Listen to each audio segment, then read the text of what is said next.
century, you can see that it's poor, but it's by no means people here are destitute. There are good jobs to be had as long as you stayed healthy, working in the docks, working in factories, and there were workshops. London had a huge industrial base. It's generally not realised that in comparison to northern cities, London actually was probably a bigger industrial employer than many northern cities. But Conduit Place is interesting to me for a couple of reasons. One is that many of the people here would have migrated in from rural areas, and they never lost their connection to the countryside. There was an autobiographer called Walter Southgate who remembered his mother tending a little patch of grass in a house just like this. And you can see here, you can just see over the doorway here is a bird cage. So people, whether we approve of that or not, people kept songbirds, which were actually usually trapped in the forest areas around London, kept songbirds which they buy in the London markets. And up on the top floor, first floor, you can see little window boxes. So there was this strong connection to country areas. Some people were lucky enough to have gardens. The weavers of Bethnal Green were famed for their gardens, and this is a quotation actually from a report called Sanitary Ramblings, which was published in 1849. And the author of that noted these gardens. But you can see what's happening. These weavers' cottages are about to be overwhelmed by the development of London, which was spreading ever further eastward. So these weavers would actually began to move themselves to move further east. They started to rent plots, or buy plots actually. You could buy a plot through the Birkbeck Building Society further east in London, and gradually began to colonise those areas. It's a little told story. So here is the growth of London over 400 years. The medieval city, the city of Shakespeare, is the city in yellow here. Still quite contained, population of perhaps 250,000. By 1700, the city had spread a little bit to the blue areas where the population reached probably about 500,000. Then by these sort of Movie areas where the fashionable districts were beginning to open up. And by 1800, population in London was 1 million. But then look what happened, sort of this huge sprawl between 1800 and the eve of the First World War. The population of London rose from 1 million to 7 million and spread way beyond the old city boundaries of medieval times. So the city became ever more crowded and intense. Here is Fleet Street looking up Ludgate Hill towards the end of the 19th century. So many more affluent Londoners chose to move out. And this is, I'm sure some of you will most of you will recognise this is William Morris's house in Walthamstow, where the family moved after the death of his father. But his father actually lived in both Woodford and Walthamstow. The family lived in those areas, and William Morris's father commuted into the city, as many people did. Hackney, of course, also became a very desirable place for people to live, and from the mid-18th century, Hackney really sort of developed from a village into a small town. And Dr. Johnson, never short of a bon mot, said that the greatest ambition of a London shopkeeper was to retire either to Stratford or Hackney. And by the end of the 18th century, Hackney was quite well endowed with coffee houses, bowling greens and taverns. By the end of the 19th century, Hackney had become a metropolitan suburb. Here's Wells Street at the turn of the 20th century. And by that stage, Hackney had been colonised by not only by working class, but also lower middle class clerks who could actually now commute into the city. One of the more conservative newspapers today, the Standard, in 1874, said that for some unfathomable reason, these clerks were of a radical political persuasion. The standard clearly did not approve. This migration outwards and migration inwards affected the whole of East London. And this photograph is interesting because it actually shows, it's very rare to see house building under progress in these photos. This is the southern edge of Epping Forest. It's Wanstead Flats, now in the borough of, well, in 3 boroughs actually, but this is the borough of Newham. And you can see that housing is lapping right up to the edge of the once very remote forest. In the early 1800s, Epping Forest was a long way out of London. By 1900s, it was beginning to be surrounded. So the commons around London became very desirable places to live. This is Wandsworth Common, around 1900. The top-hatted gent, obviously walking home from his London commute. And Hackney Downs was surrounded by what the newspapers called desirable villas. You could have a desirable villa overlooking Hackney Downs. And Hackney Downs, of course, was desirable because, ironically, it remained a green space, like Wandsworth Common. Many of you might be familiar with this image. It's a watercolour from the early 19th century. It was painted actually some years after the activity that it's portraying, and it's a bit of a composite. It's Kingsland Road on the right, and it's showing on the in the centre there, the right centre. It's showing vegetable growing, vegetable beds under cultivation, and on the left-hand side, it shows, in rather benign fashion, a brickfield. Brickfields were springing up all around London and actually degrading much of the fringes of the metropolitan area. This brickfield looks sort of, almost rural, but actually they were pretty grim places, brickfields. And the wisps of smoke you can see coming out of here were actually billowing at times, and the noise and disruption of brickfields, not to mention the fact that they stripped away topsoil in order to make for bricklaying, made them highly unpopular places, but necessary because of the building that was going on in London. This is another view, very, very close by. This shows the watercress plantations just to the west of Hackney Station, and it's looking towards us here, looking towards St Augustine's Church and Sutton House. The watercress beds in Hackney are a reminder that even right up to the end of the 19th century, London and its hinterland were very closely intertwined. And watercress was still produced in large quantities in Hackney right up to the end of the 19th century. I recently read a report from the early 1900s of a typhus outbreak, which was actually traced back to the watercress plantations in Hackney. That was because as the population grew, one of the big problems was pollution of the water supply.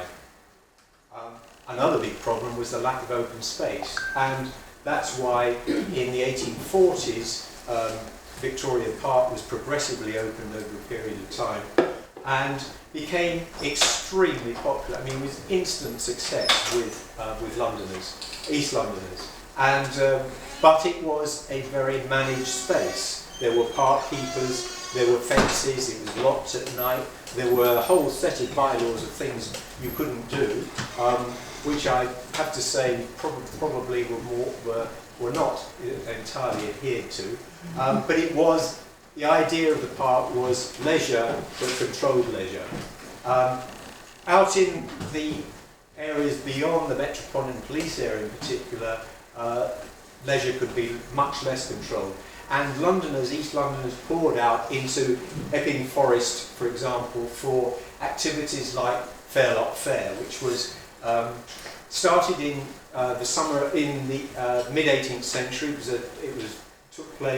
was a picnic party actually of shipyard workers who came out to Fairlock, which is just to the east of Ilford, and that picnic party grew and grew each year until by the mid-19th century the Fairlock Fair was a 3-day event, which was no longer contained in Fairlock. It spread across all the surrounding villages, and Cockney holidaymakers terrorised local villages.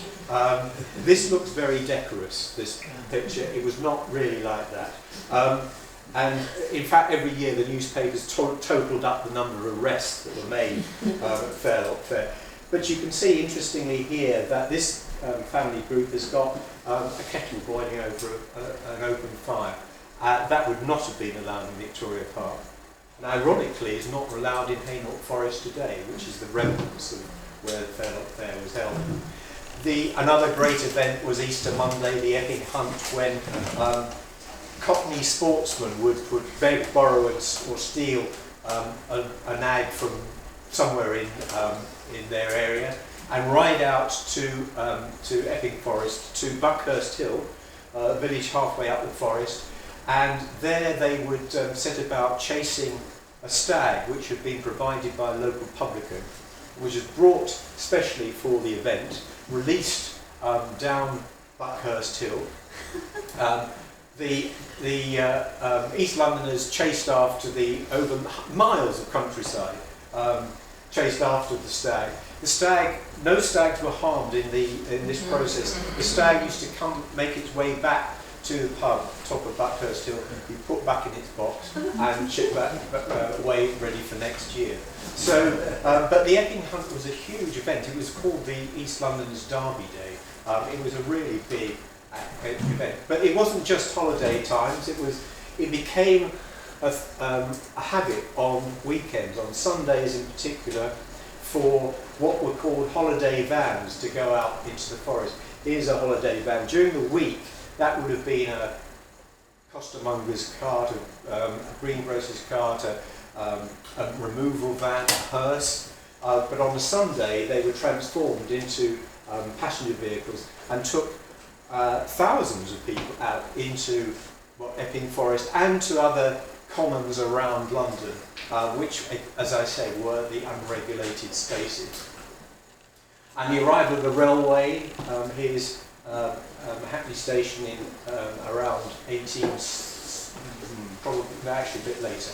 It opened in 1870 on the North London Railway, enabling workers actually to begin to live beyond walking distance from their place of work, and especially with the introduction of cheap working class fares in the late 19th century, workers could get out to get into work and get out back to. This is a train from Liverpool Street going back to Tottenham around the 90s. So they could commute in basically. But open spaces were not just about leisure, they were also about political protest. They were the traditional place that Londoners would occupy. Here is Kennington Common in 1848, year of revolutions. This famous photo, the first photograph of a political demonstration that's known in Britain, Chartist demonstration which called for annual parliaments, universal male suffrage, and a secret ballot, amongst other demands. The government was clearly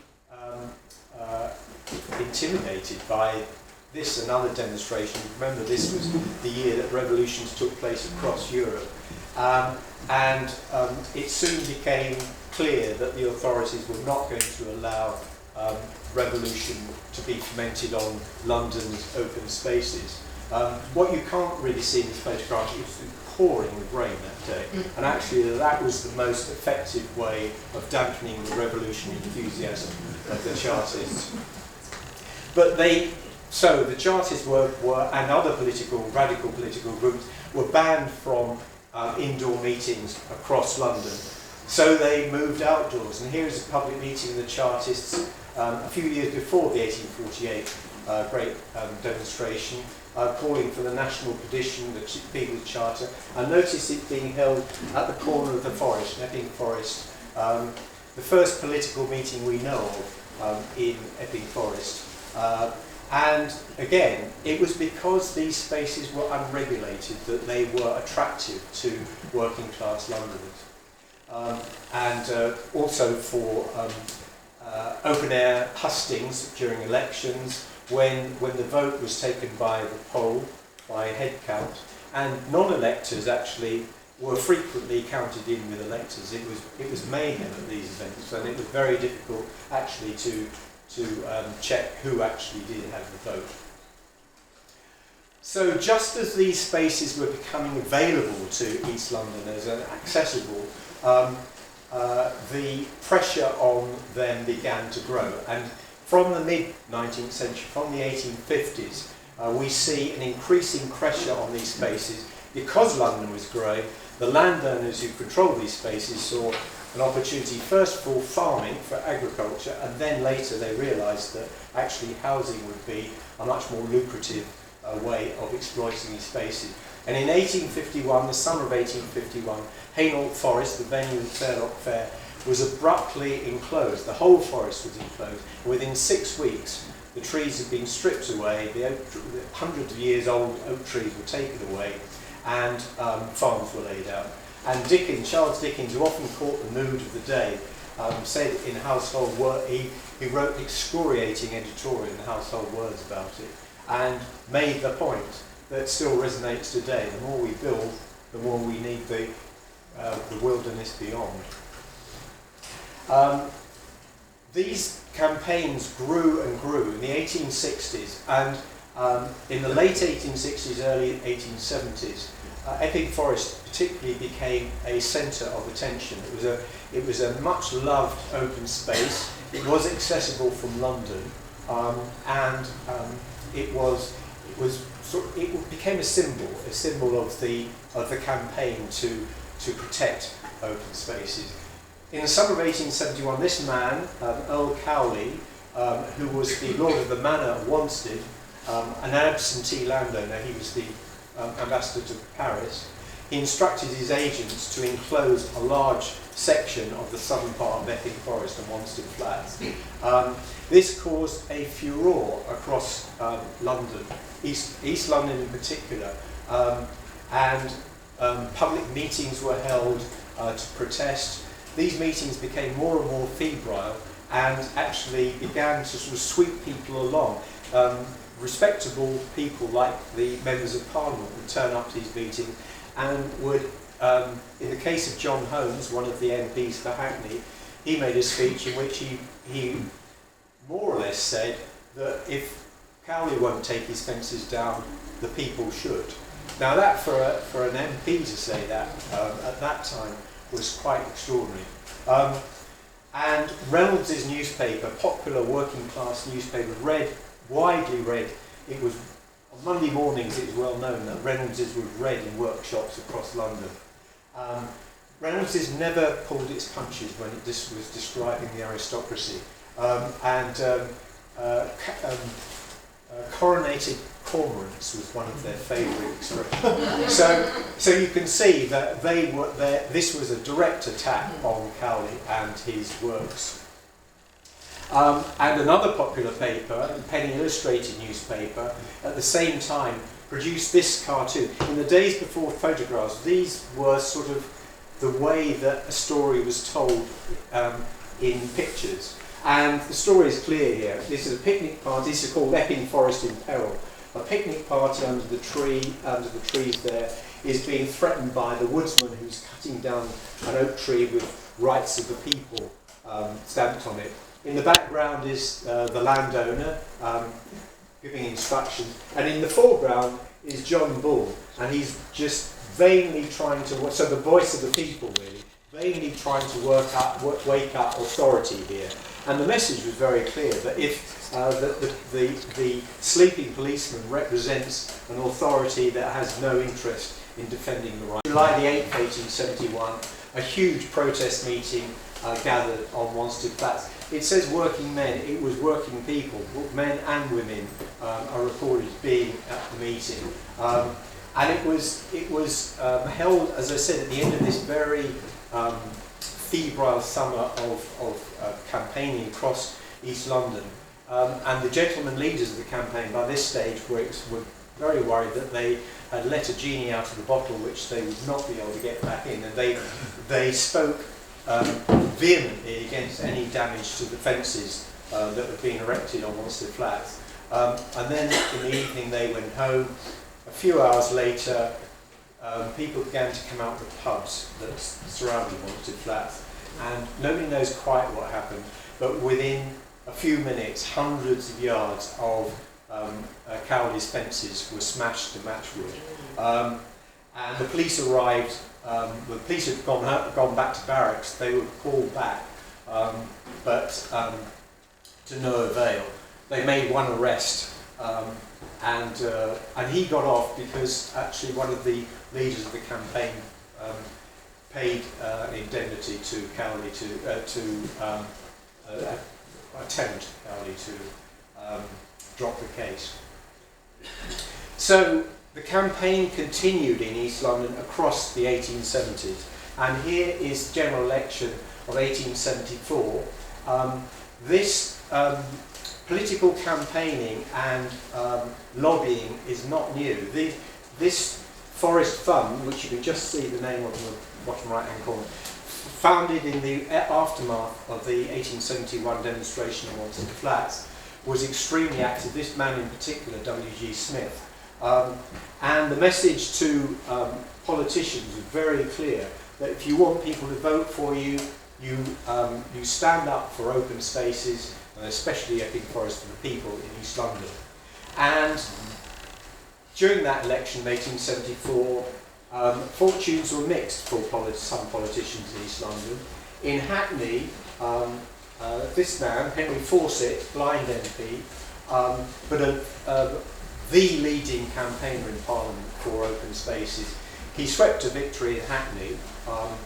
And in Tower Hamlets, the neighbouring constituency, this man, Acton Ayrton, who was a government minister, who was widely blamed for being the man who was not standing up for open spaces, who was not introducing legislation to protect Epping Forest, he was heavily and sensationally defeated by a Tory, the first Conservative to be elected in East London, who made jolly sure during his election campaign that he mentioned Epping Forest and open space in every single speech he gave. Meanwhile, the City of London stirred itself. I hope there's no one from the corporation here, but mixed feelings about City of London. They do some very good things, very good things. But in 1871, they were deeply unpopular in London. And that was because London was at a stage where it was thinking of development of a London-wide authority. City of London was holding out against that. It was seen as undemocratic and self-interested. And they took up the cause of Epping Forest in particular, partly because, not only this, but partly because they saw it as a means of winning, as one councilman said, we need to win friends in London. They brought a legal case against the Lords of the Manor of Epping Forest. It's incredibly arcane. I won't go into the detail, but it turned on the right of grazing in the forest. The case hinged on whether the City of London, as a commoner of Epping Forest, could graze cattle the whole way across Epping Forest, or not be prevented by the fences that the Lords of the Manor were putting up. The lawyers for the Lords of the Manor said, well, you hadn't got any cattle in Epping Forest, so that was irrelevant. The case was decided on this issue of commoners' rights. And in 1874, another sensational decision. This man, Sir George Jessel, the Master of the Rolls, gave his judgment comprehensively against the Lords of the Manor. And he said, in his judgment, they've taken other people's property, by which he meant the right common across the forest, and appropriated it to their own use. And they have brought in a whole bulk of false evidence, which actually, if you read the case evidence, is patently clear that evidence was being falsified.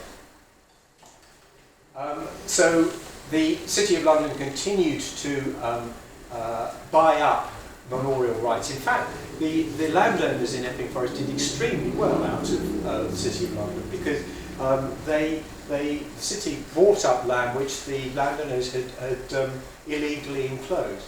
And in 1878, this Act of Parliament is quite historic. It's the first time in English law that a right of common for the public at large was written into law. And the Conservators, that's the City of London, who now have managed Epping Forest ever since, have the responsibility of keeping the forest as an open space. And of course they have other open spaces, other commons around London that they also manage. Wandsworth was another of the battles over the common.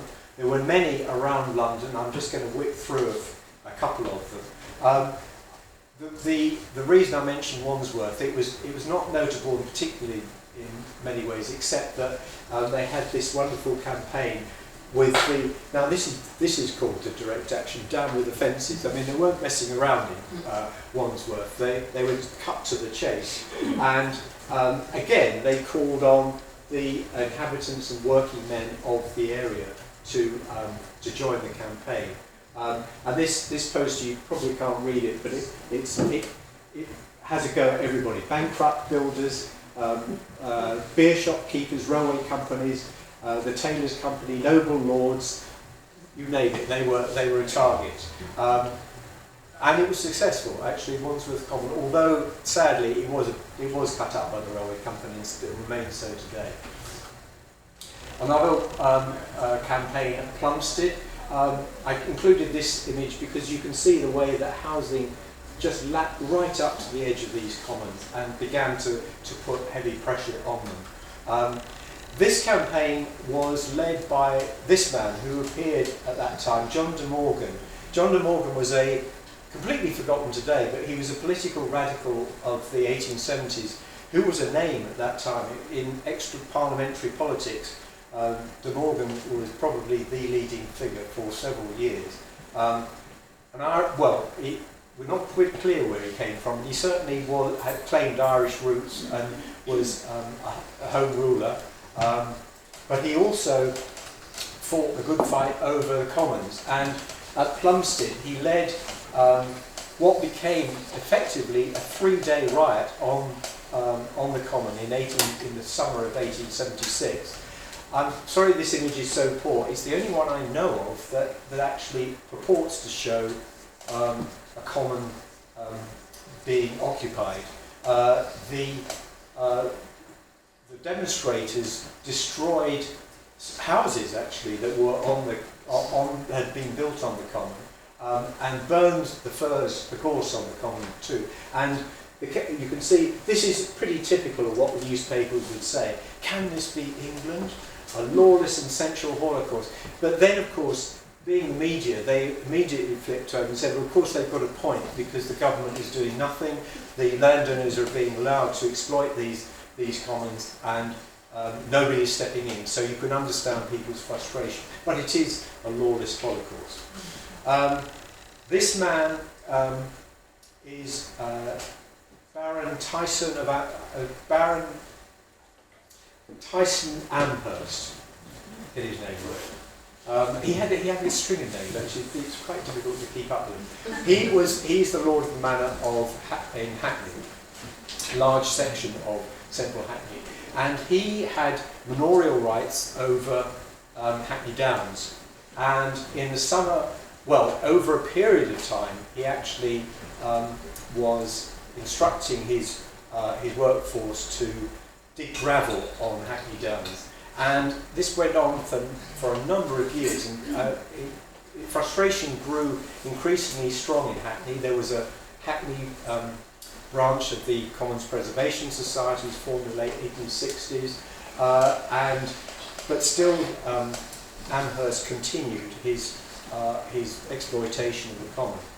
And but until the period 1875 to 1876. In the summer of 1875, the digging was continuing despite injunctions against it. And John de Morgan arrived with his Commons Protection League, set up a branch in Hackney, more or less swept aside the respectable Commons Preservation Society, and demonstrations took place on Hackney Downs. And again, you can see the newspapers here. It's interesting. These are two stories from local newspapers. They had it both ways. This was the riot that John de Morgan had fomented, in which the fences that were put up around the gravel pit were torn up and made into a bonfire. But here, what they're talking about here is the Hackney Downs encroachment, by which they mean Amherst's digging for gravel on the common. So there was this sort of ambivalence in the respectable press about direct action. Well, Hackney Downs, of course, was rescued. The Metropolitan Board of Works, which is one of the precursors of the London County Council, bought out the manorial rights, and Hackney Downs, was open to the public as a public managed space. But there was a lot of disappointment, I think, amongst people that what the Victorians called parkifying had taken place. And you can see a bit of parkifying here. You know, there's the ornamental fountain there, the fences, the gravelled walks. It was not the uninhibited common that people had really sort of fought to rescue. So, and that's a story of London's commons, I think. Some remained, like Epping Forest actually, as a genuine open space. There are no fences around any part of Epping Forest. There were even these little tiny flare-ups. This is Clapton Pond in 1885. The sign says, "Whoever is found inside the railings will be prosecuted according to law." There was an attempt to fill in the pond and build on it, which was thwarted by a local campaign.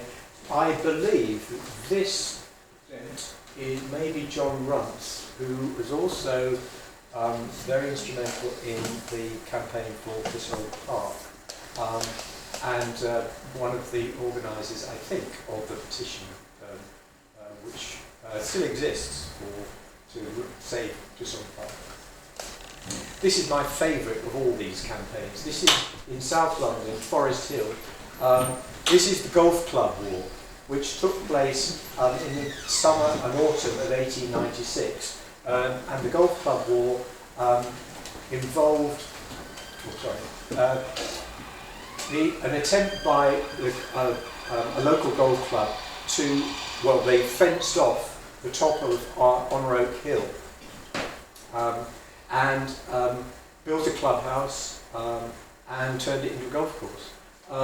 And local people were absolutely beside themselves with fury about this. And it is said that there were two big demonstrations. It's said that at the second one, 50,000 people were present. I suspect that may be a bit of an exaggeration, but there were certainly 500 police, and there was a pitched battle between the police and the demonstrators. Part of the clubhouse was destroyed. And meanwhile, in parallel, the respectable campaigners were working with the newly formed London County Council.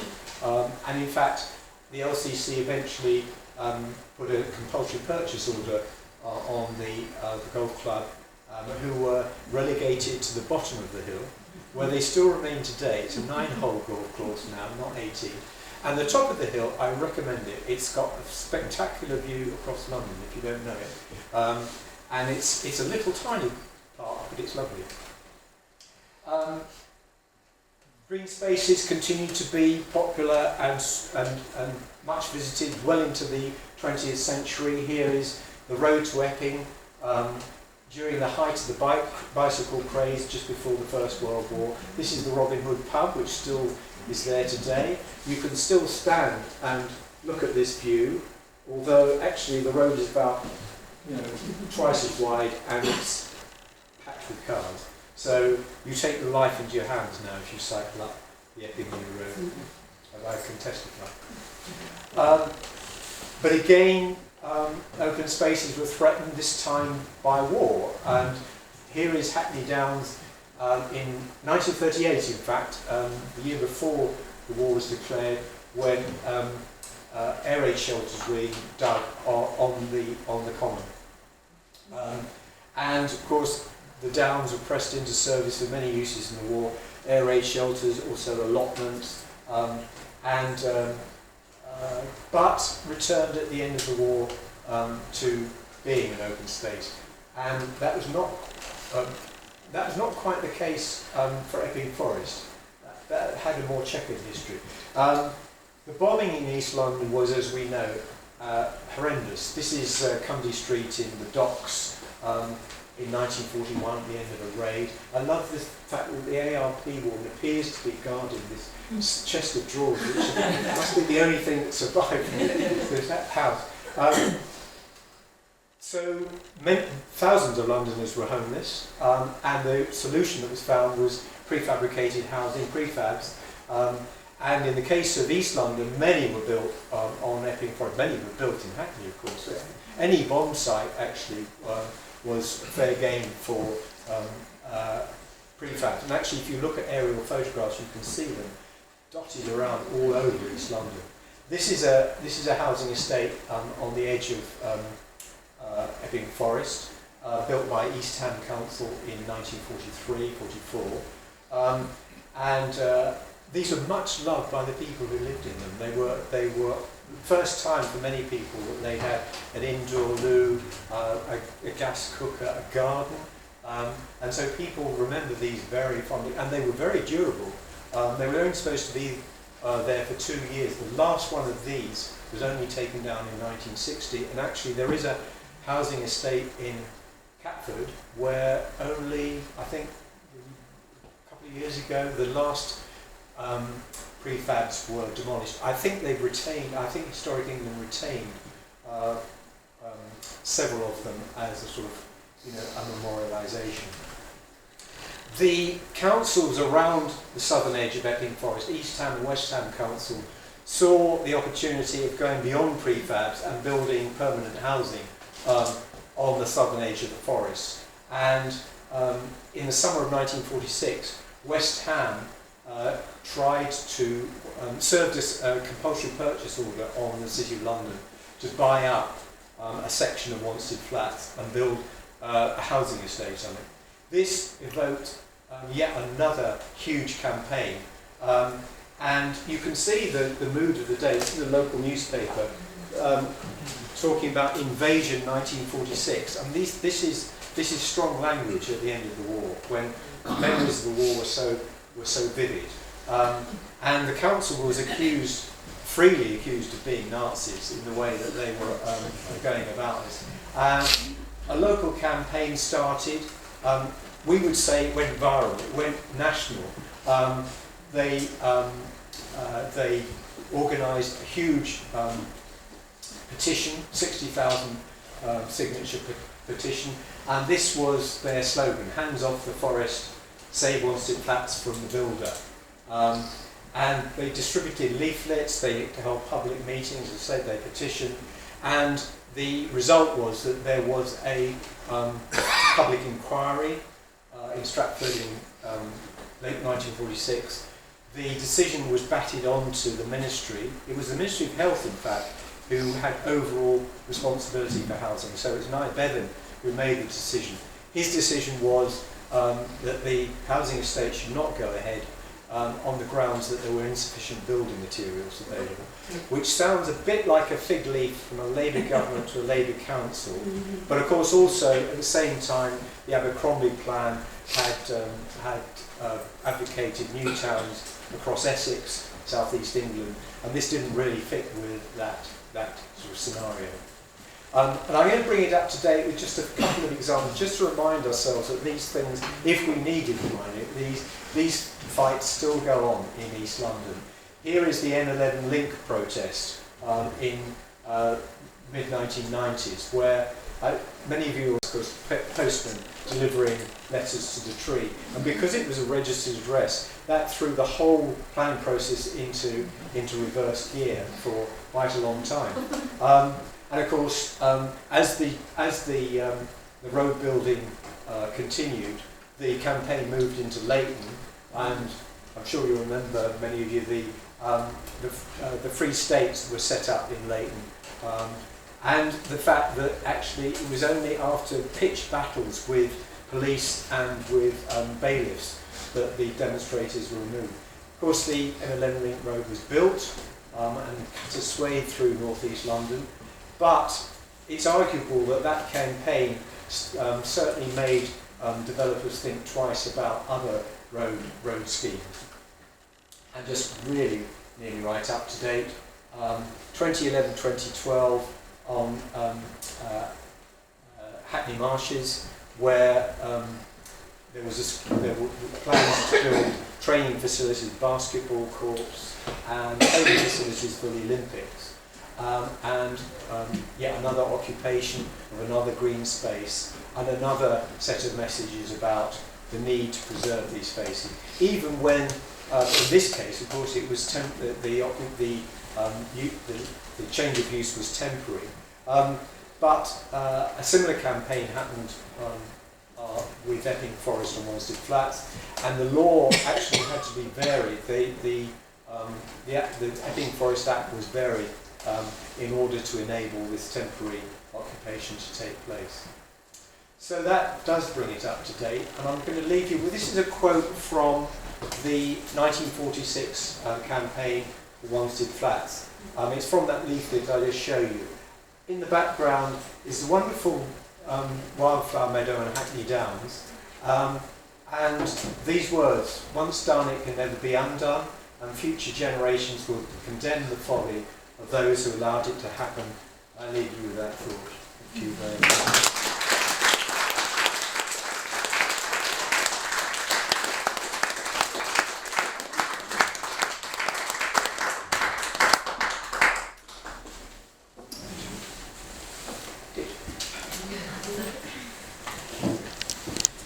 Yeah. And there were common describers. Yeah.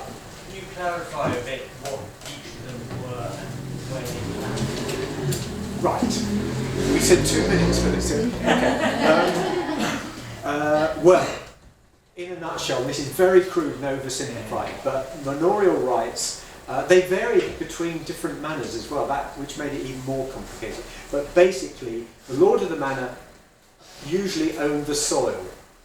Okay, but he did not, or she, in many cases she, did not own the rights of common. So if I'm a commoner living around that common, have a right to grazing, in Epping Forest is right to collect wood, right to, there's various things that they could collect, and animals they could graze. Pigs could be grazed at one stage. So these rights clash. I mean, it's a typical English law. You know, you've got two sets of rights which are completely contradictory to each other. Well, not entirely, because there was a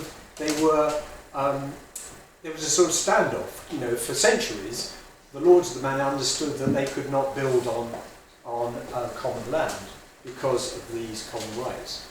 And it was only with the 19th century sort of spread of London they began to see the opportunity to make a lot of money from actually enclosing, privatising. And during the 18th century and into the 19th century, there were many enclosure bills going through Parliament. And in fact, enclosure became a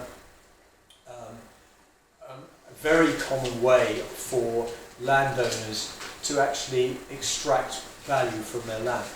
Again, I mean, this flew in the face of the law which allowed commoners to have those rights. So it was basically property rights riding roughshod over common rights. But I'm sorry, that's I'm any more and I'll get very confused. But that's basically the clash of those two sets of rights. Yeah. Sorry, that was wrong.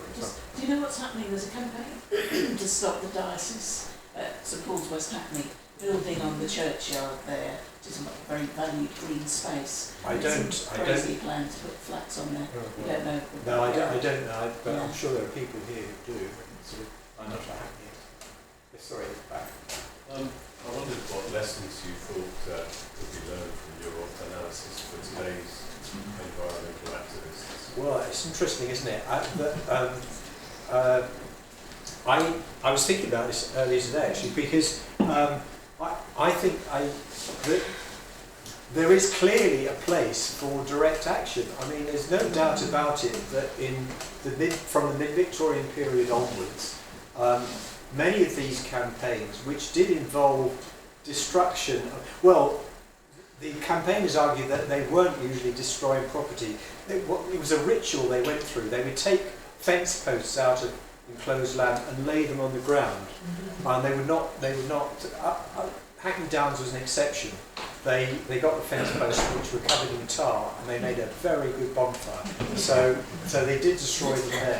And that was illegal, but it wasn't necessarily illegal to actually just remove the posts and put them on the ground. So there are kind of layers of legality that I suppose you can go to, and whatever you think of sort of direct action campaigns, they attract attention. The newspapers in the 19th century said exactly the same as the media today. This is all counterproductive. This is not going to win what you want. But actually, it did appear to have quite a strong impact on the speed of change in the 1870s, in particular, was a key decade for environmental campaign. And in fact, there's an excellent book called History of the English Forest, I think it's called, by Oliver Rackham. And in it he says he thinks the Epping Forest campaign was the origin of the British conservation movement, which is a pretty strong claim, but I think he's got, good reason to say. Yes, sorry. I wanted to ask about rights of foraging and the extent to which they might still exist in places like, for example, Epping Forest. They don't. So how have they been extinguished? Because the Epping Forest bylaws, the Epping Forest Act gave the City of London this right to the management of the forest, the Conservators. The Conservators then issued a set of bylaws which are sort of annexed to the Act. One of which is you can't light a fire in the forest. Another is you can't forage in the forest. So that's why they sort of, it's an irony, of course, that they say it's an unmanaged space, but it is managed in some ways. But it's sort of, I think their rationale would be, if we allowed it, that there is commercial mushrooming goes on in Epping Forest for fancy restaurants in the West End, and the keepers in the forest have several times, had prosecuted professional. I mean, they just come in and sort of, decimate areas, and I suppose that's the reason. It's obviously different if you're plucking the odd bit of wild garlic, but. And who hasn't done that? I'm sure there isn't anybody who can do that. But I think what they're worried about is that it just, it can destroy whole habitats if it's unmanaged. That's why I think we are out. So thank you very much. Thank you very much. Great, thank you.